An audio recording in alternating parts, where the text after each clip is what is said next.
बघता बघता जाईल संधी, उतरेल तुझी केव्हा धुंदी, उतरेल तुझी केव्हा धुंदी.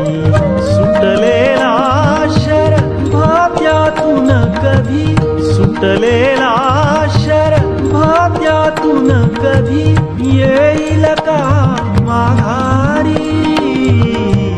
विचार कर अंतरी मानवा, विचार कर अंतरी मानवा, विचार कर अंतरी. प्रभू येशू ख्रिस्ताच्या सर्वश्रेष्ठ नामात आपणांचं अभिवादन.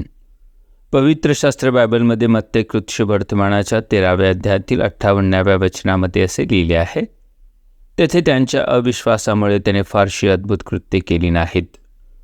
परमेश्वराचे ज्ञान, कृपा, प्रेम, ख्रिस्ताचे अर्पण आणि त्याचे कार्य समजण्यासाठी सर्वात मोठे अडखळण जर काही असेल तर ते आहे मनुष्याचा अविश्वास. मनुष्याचा अविश्वास त्याला परमेश्वराचा शत्रू बनवितो व त्याच्या कृपेपासून दूर ठेवितो.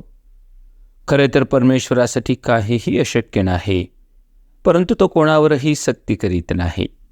मनुष्याने विश्वास ठेवायचा की नाही हे त्यानेच ठरवावे असे परमेश्वराला वाटते.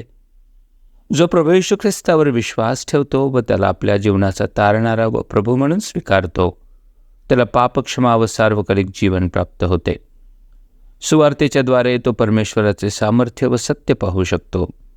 विश्वासाने तो परमेश्वराच्या कृपेस पात्र ठरतो. आपणही विश्वासाच्या द्वारे परमेश्वराच्या कृपेस पात्र ठरू शकता. असे करण्यास परमेश्वर आपले सहाय्य करो. धन्यवाद. काळ चालला धावत धावत, नच थांबे क्षणभरी. विचार कर अंतरी मानवा, विचार कर अंतरी मानवा, विचार कर अंतरी.